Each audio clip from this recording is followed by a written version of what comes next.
위원장님, 제가 이제 뭐 의정 활동이 5년 차지만은 정말 오늘 너무 실망스럽습니다. 그래서 위원님들께서 이제 좀 잘해보고 싶은 생각도 있고 잘 보이고 싶은 대상도 있을 겁니다.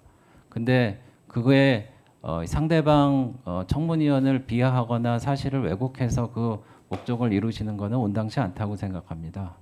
방금 존경하는 김영 간사님이 저희 청문위원들의 얼굴을 PPT에 띄워서 허위 조작 왜곡하는 그런 일을 했다고 그렇게 하시는데 간사님 사과하십시오. 듣고 계세요? 사과하십시오. 그리고 아까 존경하는 박선원 의원님 개인의 과거사까지 이렇게 근데 이제 후보자는 검증을 받으셔야 되잖아요. 받으셔야 되는데 저희는 검증받는 사람이 아니고 우리는 질문하는 사람입니다. 그래서 위원장님께서는 이런 진행에 대해서 강력하게 좀 경고를 해주시고요. 위원님들 이러면 안 됩니다. 그래서 좀 사과하실 부분이 있으시다고 깨달으시면은 사과하시고요. 그렇게 해주셨으면 하는 발언을 드리겠습니다. 네, 알겠습니다. 질의해 주시죠. 이제. 위원장님 뭐 하실 말씀 없으십니까? 네, 말씀하시죠. 네, 그럼 제가 질의하겠습니다. 후보자님, 네, 먼저 네. 축하드리고요. 네, 감사합니다. 근데 이제 이 청문회라는 게 본인의 의혹을 밝히는 자리이기 때문에 자료도 적극적으로 내시고 소명도 열심히 하셔야 됩니다. 그리고 제가 아까 이 자료를 보여드린 거는 저희가 법무부까지 갔었는데 이 자료를 받았는데 지금 후보자님이 아직도 사인을 안 하고 계세요. 그래서 이거를 제가 지금 전해드릴 테니까 사인하시려면 하시고 안 하시면은 저희가 할 의도가 없는 걸로 알 텐데 이게 후보 및 배우자 직계 좀비속의 출입국 기록인데 사인 안 하신 겁니다. 그래서 사인을 해주시기 바라고요. 그리고 제가 또 하나 묻겠습니다. 지난번에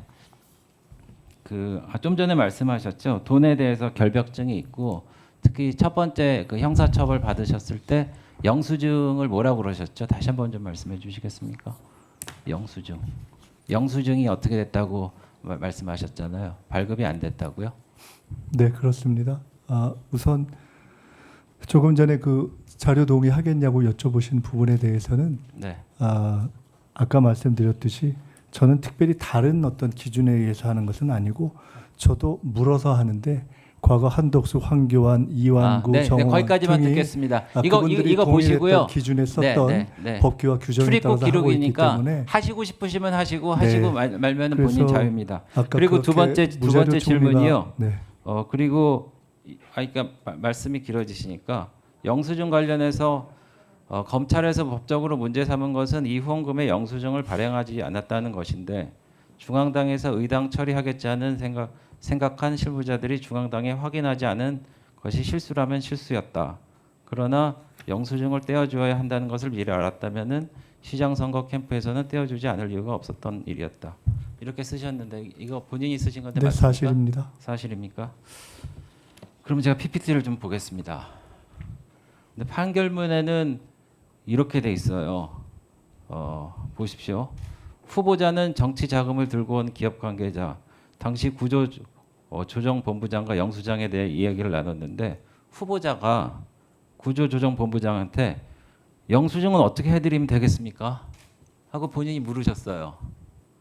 그러니까 그쪽에서는 그룹에서 올해 법정 기부 한도가 낮춰서 영수증 처리가 곤란하다라는 정치자금법 위반하겠다는 대답까지 들으셨는데 그 후보자님 이 판결문에 반해서 말씀하셨는데 이거 위증입니다. 판결문에 반해서 말씀드리지 네. 않았습니다. 그러면은 제가 또 물어보겠어요.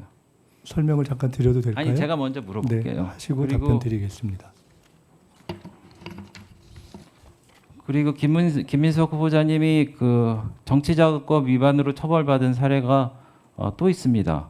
벌금 600만 원과 추징금 7억 2천만 원을 했는데 정치 검찰 표적 수사에라고 앵무새처럼 되풀이한다라고 하셨는데 그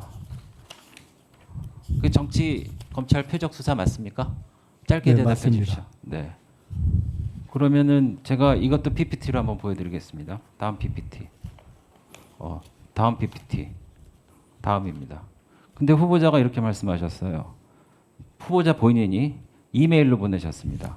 다른 불법 정치자금 제공자와는 홍여 나중에 만에 하나 시비거리가 있다면은 그때는 너한테서 빌린 것으로 하자라는 그런 노골적인 발언 메일까지 주고받으셨습니다. 그리고 이런데도 억울하세요? 네, 설명드리겠습니다. 네. 그리고 잠깐만요. 제가 일단 한번 설명을 해보시죠. 설명드릴까요? 네, 네. 첫 번째는 조금 전에 앞을 혹시 PPT를 앞으로 해주시면 1차 해도 될까요? 네, 혹시 부탁드려도 될까요? 네, 말씀을 하십시오. 1차 정치자금에 아까 네.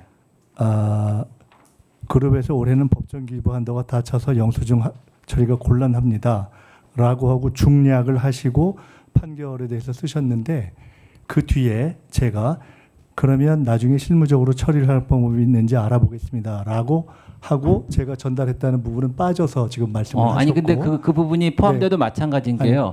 왜냐면은 후보자가 영수증 발행에 대해서 전혀 상관하지 않고 몰랐다는데 영수증 발행은 안 해주십니까라고 물어보셨잖아요. 아니, 그러니까 영수증 발행에 대해서 이제 알고 계셨다는 겁니다. 네, 그래서 알고 저는 있었기 때문에 거기까지 제가 알고 있었기 때문에 질문을 할 그것을 거고요. 실무자에게 전달한 것이고요. 나중에 또 질의하시면 두 번째 네네. 부분 답변을 드려야 될 것 같은데 말씀을 하십시오.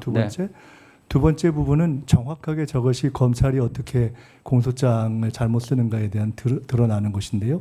판결문입니다. 공소장 아닙니다. 그 판결문의 공소장을 저건 반영한 것입니다. 만에 하나 시비거리가 있다면 그때는 빌린 것으로 하자는 취지의 메일, 취지라는 용어를 통해서 정확한 워딩이 틀려졌습니다. 저것은 혹시 검찰에 필요하시면 그 당시에 이메일 기록을 요청하시면 저런 워딩이 정확하게 쓰여 있지 않은 것을 확인하실 것이라고 봅니다. 저는 저런 워딩을 저도 사용한 바가 없고 당시 상대방도 사용한 것이 없고 검사가 저런 식으로 취지라는 용어를 써서 왜곡한 것을 법원이 그냥 받아들여서 사실상 통상 검찰에서 8억 정도 이상의 규모의 경우에는 전혀 부과하지 않는 벌금이라는 기묘한 판결이 났던 알겠습니다. 이유입니다. 후보자님이 지금 판결문을 그러니까 인정을 하지 않으신 거예요. 그래서 판결문을 갖고 설명드렸습니다. 그러니까 판결문에 검찰의 주장이 실렸다고 그래도 판결문을 할 때는 법원에서 검찰의 그 주장을 받아들였기 때문에 이렇게 한 건데 아니라고 하셨기 때문에 그 정도로 하고 넘어가겠습니다. 그리고 또 하나는 또 드리겠습니다. 아까 주진우 의원님 질문하신 것 중에 배우자가 처갓집에서 2억 받았다는데 매년 나눠서 받아서 생활비로 쓴 것입니까? 뭐 그럴 겁니다. 그때 받으면 제가 아주 구체적인 정황은 알지 못합니다. 그런데 네. 그리고 제가 마무리하자면요. 아까 안대희 그 전 국무총리 될 뻔하셨는데 과다 수입료 문제로 낙마하셨고 현금이 집에 많으셔서 그런 이유로 낙마하셨습니다. 그러니까 후보자는 어떻게 보면은 그 6억 원이나 이렇게 받았다는 게 사실 일반 국민들이 보기에는 좀 높은 기준이라고 할 수도 있는데 사실 그거에 대한 특별한 언급은 없이 그냥 6억 원 받았으니까 뭐 문제가 될 게 없다 뭐 이런 말씀을 하셨는데 그래서 이제 중앙부처를 총괄하시는 입장에서 기강을 바로 잡으시고 공직자 윤리도 하셔야 될 텐데 이 부분에 관련해서는 글쎄요 좀 아무런 문제 없다라는 것보다는 그래도 이러이러한 문제가 있었으니까 문제는 만약에 없었다고 하면은 그래도 이런 거에 대해서는 바람직한 것인지 좀 자숙을 해야 되겠다 이런 말씀을 좀 하시는 게 맞지 않나 저는 개인적으로 생각합니다. 조의금, 축의금 그리고 통상 국회에서 일어나는 두 번의 출판 기념회를 통해서 평균 1억 5천 전후의 액수를 제가 세비의 수입으로 받았던 것에 대해서 아예 그런 것도 받지 않았으면 더 좋았겠다는 아쉬움을 갖고 있다는 말씀을 드립니다. 네.